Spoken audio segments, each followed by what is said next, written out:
नमस्कार पार्थ, मैं आपका साथी विनय स्वागत करता हूं आपके प्यारे से परिवार आईक्यू पर। आशा करता हूं, विश्वास करता हूं आप अच्छे होंगे, अपना ख्याल अच्छे से रख रहे होंगे। एक बार सभी दोस्त बताएंगे कि आप कैसे, उम्मीद है अच्छे हैं, अपना ध्यान अच्छे से रख रहे हैं। उसके बाद हम लोग शुरू करते हैं अपनी प्यारी सी क्लास पॉलिटी। और पॉलिटी में हम लोगों ने पढ़ना शुरू किया था 1 से लेकर के 100 395 अनुच्छेदों के बारे में पढ़ रहे थे। और कल हम लोगों ने 100 कल हम लोगों ने 35 अनुच्छेदों के बारे में पढ़ लिया था। 1 से 35 अनुच्छेदों के बारे में पढ़ लिया था, एक एक अनुच्छेद के बारे में हम लोग पढ़ा था। और आज जो हम लोग पढ़ेंगे वो हम लोग पढ़ेंगे 36 से लेकर के, और जितना हम लोगों को ये क्लास हो जाए, ठीक है। क्योंकि मुझे ये देख रहे हो कि मुझे लिखना पड़ रहा है हाथ से, और मैं ये चाहता हूं कि आपकी ये क्लास थोड़ी सी लंबी ना हो, छोटी हो, और आपके लिए कारगर हो, आप याद करो। ये 1 से 35 तक जो अनुच्छेद मैंने कल बताया आपको, आशा करता हूं वो आप याद कर लिए होंगे। और आज जो हम लोग पढ़ेंगे 1 से लेकर के 36 से शुरू करेंगे, ठीक है। प्रमुख अनुच्छेद के बारे में हम लोग पढ़ रहे थे, ठीक है। प्रमुख अनुच्छेद के बारे में, प्रमुख अनुच्छेदों के बारे में हम लोग पढ़ रहे थे, जिसमें से 1 से लेकर के हमें 395 अनुच्छेदों के बारे में पढ़ना है, ठीक है। ये अनुच्छेदों के बारे में मुझे पढ़ना है, ठीक है। सबसे पहला अनुच्छेद जो आ जाता है हमारा कौन? आर्टिकल। कल हम लोगों ने 35 तक पढ़ा, और आज जो है ये पार्ट हमारा कौन सा है? ये पार्ट हमारा दूसरा है, ठीक है। जो भी वीडियो नहीं देखा होगा पहले जाकर के पहला वीडियो देख ले, और तब जाके आएगा तो यहाँ पे आपको मिलेगी 36, ठीक है। 36 तो ये वादा करता हूं कि मैं 335 अनुच्छेद ये 3 से 4 दिन में आपको प्रोवाइड करा दूंगा, और इसकी मैं आपको भटकने नहीं दूंगा। इसका प्लेलिस्ट मैं बना देता हूं, उस प्लेलिस्ट में ये वीडियो पड़ा रहेगा, आप जाकर के वहां पे विजिट कर सकते हो और सिस्टमेटिक तरीके से आप देख सकते हो, ठीक है। पॉलिटी वाली वीडियो में नहीं जाएगी, ये वीडियो जाएगा, इसका अलग होगा। 1 से 95 अनुच्छेद, 395 अनुच्छेद, प्रमुख अनुच्छेदों की जानकारी ऐसे लिख करके मिलेगा, ठीक है। उसमें इतना लिखा रहेगा कि संविधान के प्रमुख अनुच्छेद 1 से लेकर के 395, इतना लिख करके उसी में जाइएगा, मिल जाएगा फोल्डर में, ठीक है। अनुच्छेद 36 कहता है कि राज्य के नीति निर्देशक सिद्धांतों की परिभाषा। अनुच्छेद 36 क्या कहता है कि राज्य के नीति निर्देशक सिद्धांतों की परिभाषा, सिद्धांतों की परिभाषा की बात करता है। परिभाषा राज्य की नीति निर्देशक सिद्धांतों की परिभाषा की बात करता है, ठीक है। फिर उसके बाद हमारा आर्टिकल कौन आ जाता है? आर्टिकल 37। अनुच्छेद 37 क्या कहता है कि अवशिष्ट तत्वों का लागू होना, ठीक है। कि डीपीएसपी में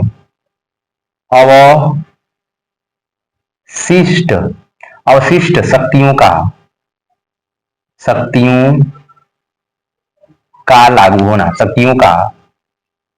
लागू होना, लागू होना, ये बात करता है। फिर इसके बाद हमारा आर्टिकल आ जाता है, कौन आर्टिकल आ जाता है? कौन सा? 37। कौन आर्टिकल आ जाएगा हमारा?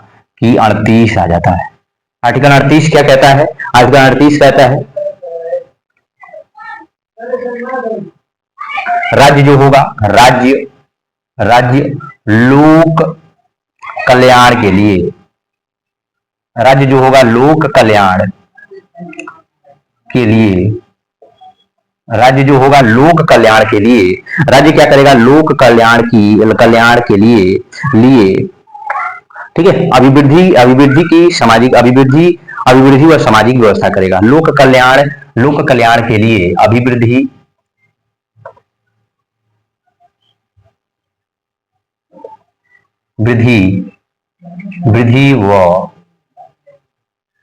व सामाजिक व्यवस्था करेगा, ठीक है। तो राज्य लोक कल्याण व अभिवृद्धि के लिए सामाजिक व्यवस्था करेगा। ये आपका अनुच्छेद 38 कहता है। आर्टिकल कौन आ जाता है? फिर उसके बाद हमारा आर्टिकल 39। अनुच्छेद 39 क्या कहता है? ये हम लोग लिखते हैं। अनुच्छेद 39 क्या कहता है? 39 की राज्य द्वारा अनुसरणीय कुछ नीति तत्व हैं। राज्य द्वारा जो अनुसरणीय नीति के तत्व हैं, राज्य द्वारा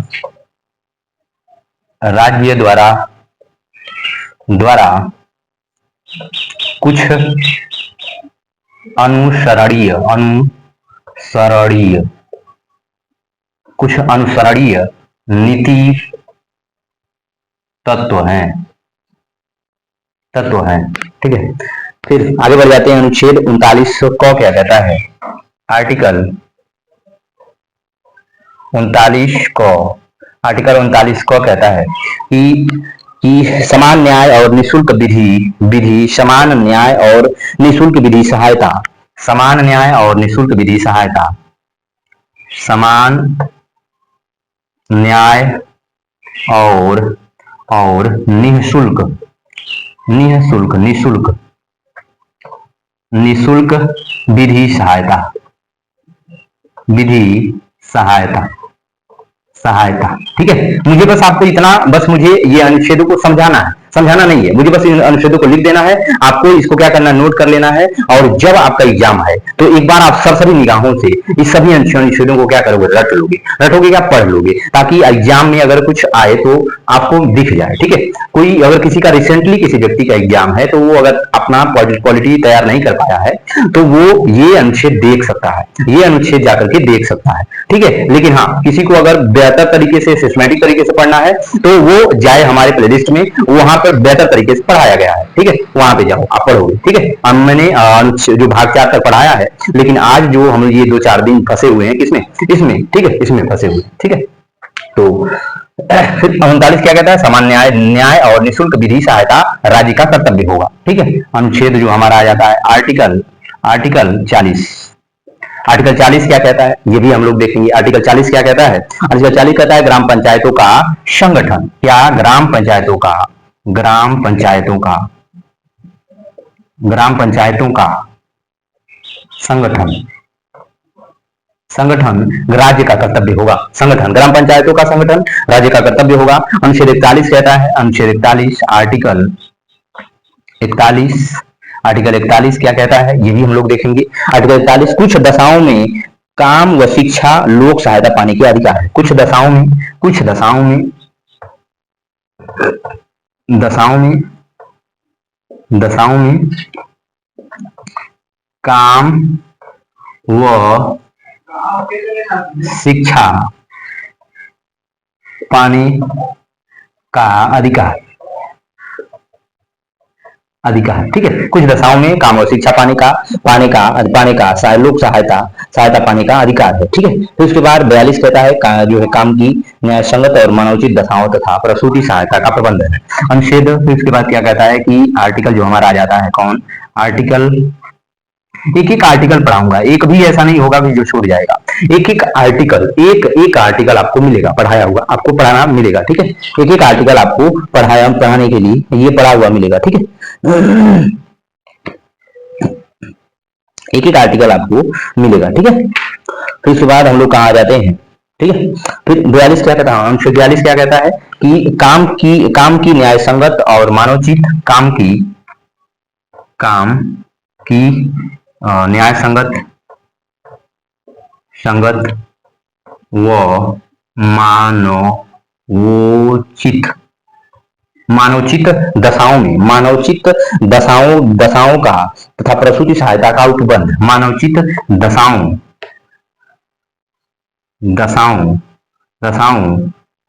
तथा प्रसूति सहायता का प्रबंध राज्य करेगा। प्रसूति मतलब कि कोई महिला ऐसी है जो प्रेग्नेंट है, उसके लिए भी सहायता दिया जाएगा। ठीक है, अनुच्छेद जो हमारा आ जाता है कौन सा? आर्टिकल कौन आ जाता है?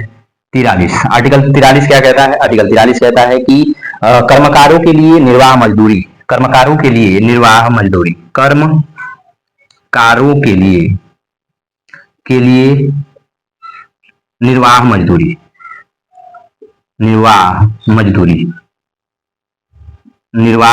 कर्मकारों के लिए निर्वाह मजदूरी की व्यवस्था राज्य करेगा। ठीक है, फिर उसके बाद हम लोग आ जाते हैं किसके? 43 जो आर्टिकल 43 को क्या कहता है? इसको भी हम पढ़ेंगे। ठीक है, कि उद्योगों के प्रबंधन में कर्मकारों का भाग लेना। ठीक है, उद्योगों के प्रबंधन में कर्मकारों का भाग लेना। किसका? उद्योगों के प्रबंध में उद्योगों के प्रबंध में कर्मकारों का कर्मकारों का भाग लेना।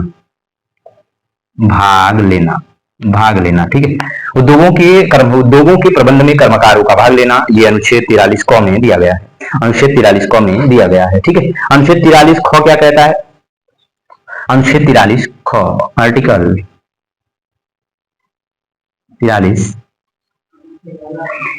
अनुच्छेद 43 ख, ठीक है, अनुच्छेद 43 ख, ये तो क था, ये क्या था?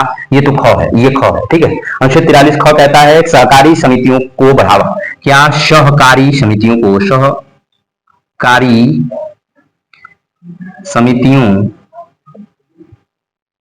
को बढ़ावा, सहकारी समितियों को बढ़ावा, ये हमारा अनुच्छेद 43 कहता है। अनुच्छेद 43 कहता है सहकारी समितियों को बढ़ावा देने की बात करता है। ठीक है, फिर उसके बाद अनुच्छेद 44 क्या कहता है? ये इसके नीचे लिखो। नहीं, इसको आप थोड़ा सा नोट करो, इसको आप थोड़ा नोट करोगे। ठीक है, जल्दी से आप इसको नोट करोगे, फिर हम लोग आगे बढ़ते। दिख रहा है ना भाई?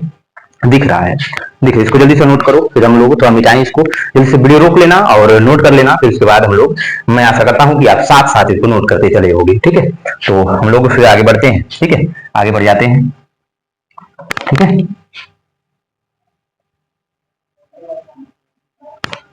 ठीक है, तो जल्दी से आप नोट करोगे, आपके लिए बहुत कारगर है, ये बहुत लाभदायक वीडियो है, बहुत लाभदायक वीडियो। अगर आप इसको जो 2 से 4 दिन आकर के देख लिया, तो आप पॉलिटी से बनने वाले सवालों को आप करने में सक्षम हो जाओगे।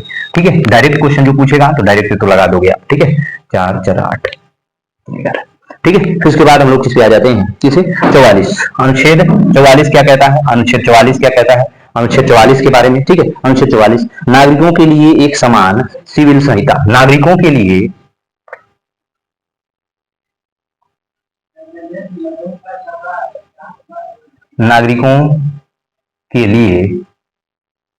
एक समान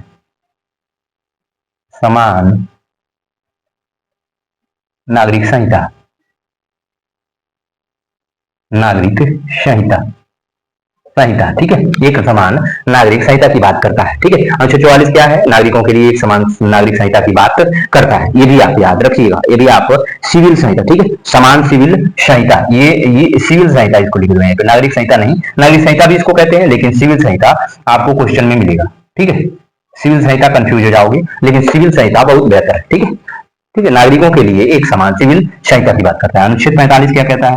अनुच्छेद 45 आपके लिए देखोगे, आगे बढ़ते हैं। ठीक है,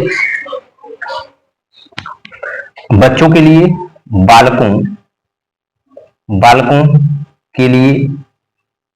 बालकों के लिए निशुल्क शिक्षा, बालकों के लिए क्या कह रहा है? निशुल्क, बालकों के लिए निशुल्क और अनिवार्य शिक्षा का उपबंध, बालकों के लिए निशुल्क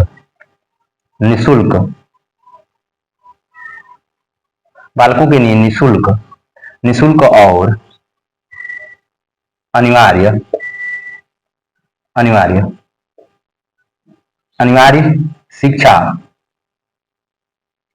शिक्षा का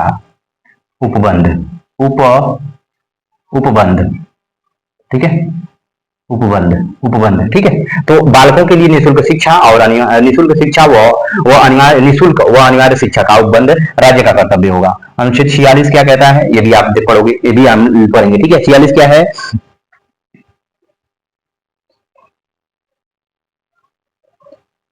तो एससी एसटी क्या कहता है कि एससी एसटी और एससी एसटी व दुर्बल वर्गों व एससी एसटी व दुर्बल वर्गों, ठीक है, कहीं कहीं पे अनुसूचित जाति या अनुसूचित जनजाति दिया जाएगा। ठीक है, वह दुर्बल वर्गों, ठीक है, दुर्बल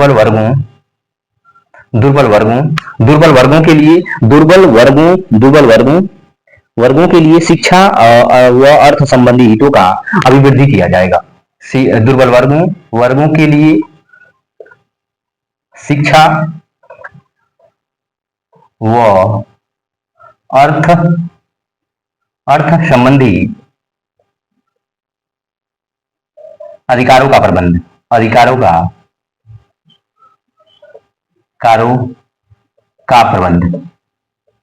प्रबंध, प्रबंध, ठीक है, प्रबंध, ठीक है, ये किसका काम रहेगा?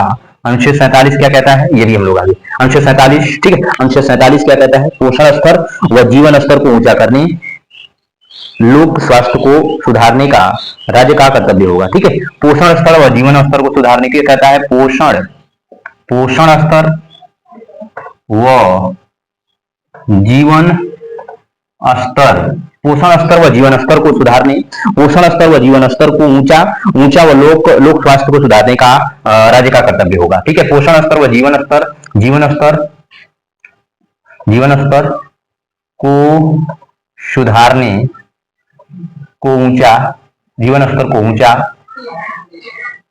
ऊंचा ऊंचा करने करने का करने करने का करने ऊंचा करने व लोक लोक कल्याण कल्याण का राज्य का कर्तव्य, राज्य का कर्तव्य, राज्य का क्या होगा? कर्तव्य होगा, राज्य का कर्तव्य होगा, ठीक है, राज्य का कर्तव्य होगा, यहीं पे मैं लिख रहा हूं कर्तव्य, राज्य का कर्तव्य होगा, ठीक है, राज्य का कर्तव्य होगा, ठीक है। पोषण स्तर और जीवन स्तर को ऊंचा करने व लोक कल्याण के लिए राज्य का कर्तव्य होगा, ये भी आप याद रखिएगा, ठीक है। दिख रहा है ना आपको?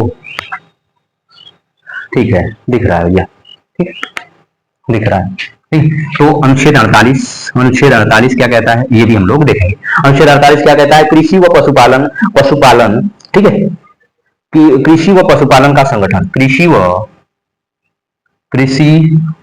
पशु पालन का संगठन, संगठन, ठीक है, कृषि व पशुपालन का संगठन, ठीक है। अनुच्छेद 48 को क्या कहता है? अनुच्छेद 48 को, ठीक है, अनुच्छेद 48 को कहता है कि पर्यावरण का संरक्षण और संवर्धन, वन्य जीवों की रक्षा, पर्यावरण पर्यावरण पर्यावरण व वन्य जीवों का संवर्धन, संवर्धन राज्य का कर्तव्य होगा, संवर्धन जीवों की रक्षा, संवर्धन राज्य का कर्तव्य होगा, राज्य का कर्तव्य होगा, राज्य का कर्तव्य होगा, ठीक है। अनुच्छेद 49 क्या कहता है? अनुच्छेद 49 क्या कहता है? अनुच्छेद 49 लिखोगे, ठीक है। अनुच्छेद 49 क्या कहता है? राष्ट्रीय महत्व के स्मारकों, स्थलों, स्थानों, वस्तुओं का संरक्षण, राष्ट्रीय महत्व, ठीक है, राष्ट्रीय महत्व के स्मारक स्थल, ठीक है, राष्ट्रीय महत्व के स्मारक हो गए, स्थल हो गए, वस्तु हो गई, वस्तुओं जो है इस वस्तुओं का संरक्षण, वस्तुओं और वस्तुओं का संरक्षण राज्य का कर्तव्य होगा, राज्य का कर्तव्य होगा, ठीक है। अनुच्छेद 50 क्या कहता है? अनुच्छेद 50 लिखोगे, अनुच्छेद 50 क्या कहता है ये भी आप लिखोगे। अनुच्छेद 50 क्या कहता है? लिखो जल्दी से, ठीक है। कार्यपालिका से न्यायपालिका का पृथक्करण। 50 कहता है कि कार्यपालिका से न्यायपालिका, कार्यपालिका से न्यायपालिका का पृथक्करण,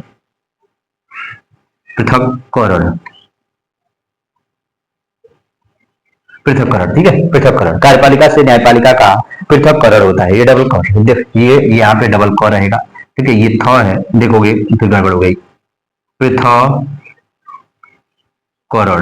ठीक है, ये सही दिख रहा होगा, पृथक्करण, ठीक है, पृथक्करण, कार्यपालिका से न्यायपालिका का पृथक्करण। अनुच्छेद 51 क्या कहता है? अनुच्छेद 51 के बारे में लिखोगे, ठीक है। अंतर्राष्ट्रीय शांति व सुरक्षा की अभिवृद्धि, अंतर्राष्ट्रीय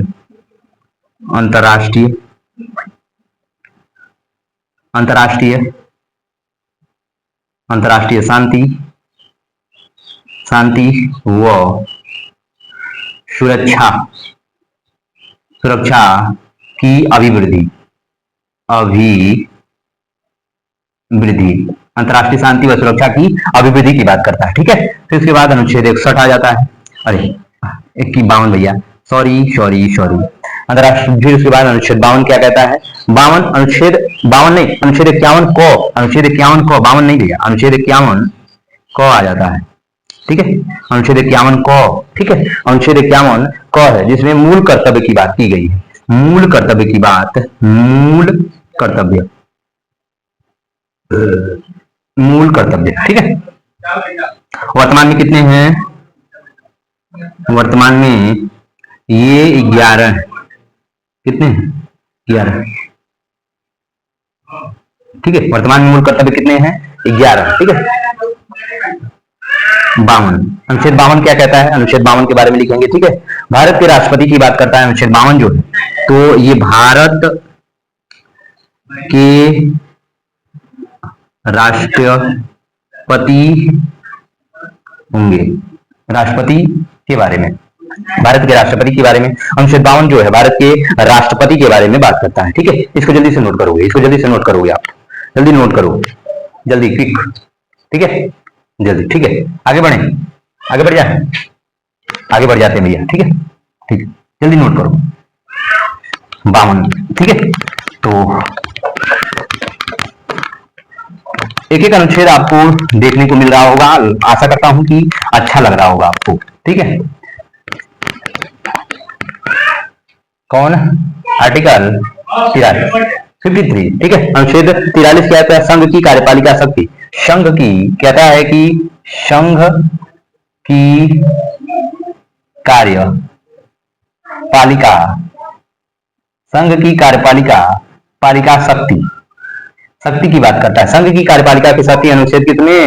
43 में, अरे नहीं नहीं 53 में। ठीक है, संघ की कार्यपालिका की शक्ति की बात करता है अनुच्छेद 53 में। ठीक है, अनुच्छेद 54 है, अनुच्छेद 54 जो है, अनुच्छेद 54 क्या कहता है कि राष्ट्रपति, राष्ट्रपति, ठीक है, ये कौन कहता है? राष्ट्रपति का, राष्ट्रपति का निर्वाचन, अनुच्छेद, अनुच्छेद 54 जो है राष्ट्रपति का निर्वाचन की बात करता है। निर्वाचन, राष्ट्रपति का निर्वाचन की बात करता है। अनुच्छेद 55 क्या कहता है? अनुच्छेद 55 किसके बारे में बात करता है? अनुच्छेद 55 जो है राष्ट्रपति के निर्वाचन की रीति, राष्ट्रपति के निर्वाचन की रीति के बारे में बात करता है।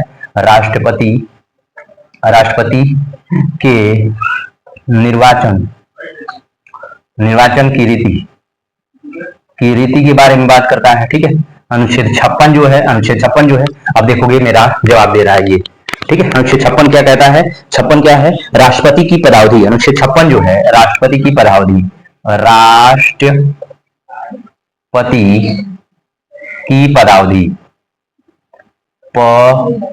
पदावधि, ठीक है, पदावधि, राष्ट्रपति की पदावधि। अनुच्छेद 57 क्या है? अनुच्छेद 57 किसके बारे में बात करता है? 57 पुनर्निर्वाचन के लिए पात्रता, राष्ट्रपति के पुनर्निर्वाचन के लिए पात्रता। ठीक है, क्या? पुनर्निर्वाचन के लिए, पुनर्निर्वाचन के लिए पात्रता, पात्रता, ठीक है, पात्रता की बात करता है। अनुच्छेद जो 58 की बात करता है, अनुच्छेद 58 क्या कहता है? अनुच्छेद 58 कहता है कि राष्ट्रपति के निर्वाचन होने के लिए अर्हता, राष्ट्रपति के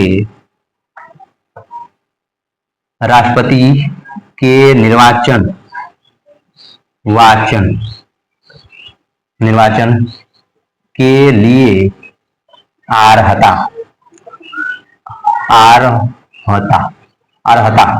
अर्हता योग्यता की बात करता है। ठीक है, अर्हताएं, अर्हताएं, ठीक है, अर्हता नहीं, अर्हताएं, ठीक है,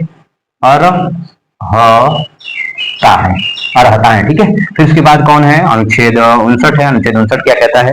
अनुच्छेद 59 कहता है कि राष्ट्रपति के पद के लिए शर्त, राष्ट्रपति के पद के लिए शर्त, राष्ट्रपति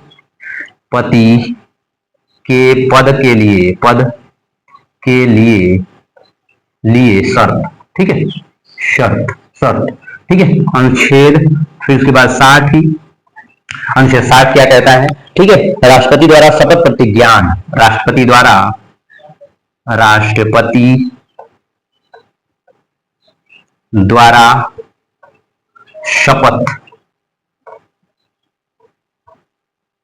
शपथ प्रतिज्ञान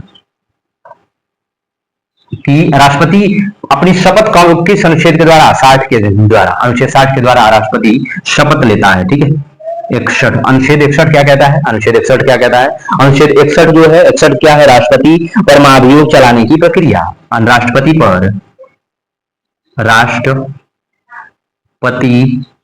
पर महाभियोग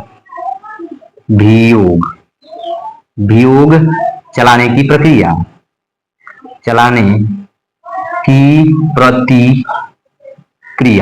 ठीक है, क्रिया। राष्ट्रपति पर महाभियोग प्रतिक्रिया कौन है, 61 में। अनुच्छेद 62 क्या कहता है, अनुच्छेद 62 क्या कहता है, अनुच्छेद 62 कहता है राष्ट्रपति के पद के रिक्ति को भरने के लिए निर्वाचन करने का समय और आकस्मिक रिक्ति को भरने के लिए निर्वाचित व्यक्ति की पदावधि। ठीक है, राष्ट्रपति के पद की रिक्ति, राष्ट्रपति के पद की रिक्ति को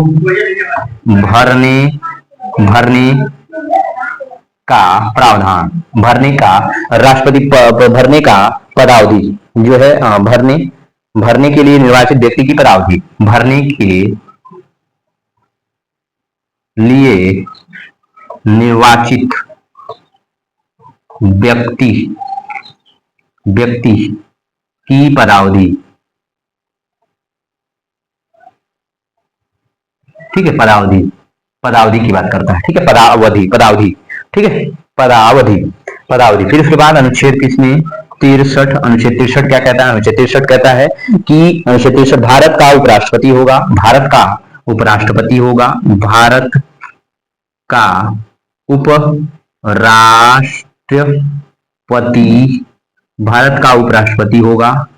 ठीक है, भारत का उपराष्ट्रपति होगा। ठीक है, फिर उसके बाद यहाँ पे 65 तक हम लोग लिख लेते हैं। ठीक है, 65 तक हम लोग लिख लेते हैं। ठीक है, ठीक है, अनुच्छेद किसमें, आर्टिकल 64। ठीक है, कि उपराष्ट्रपति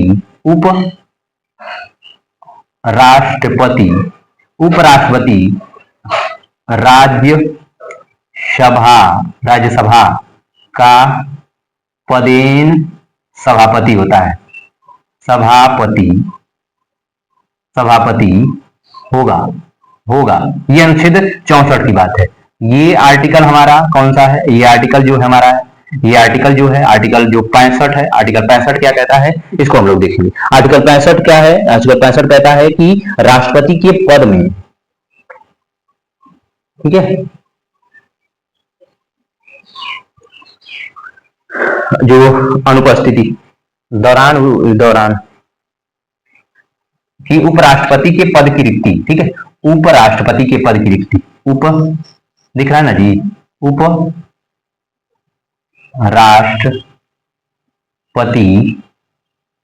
के पद की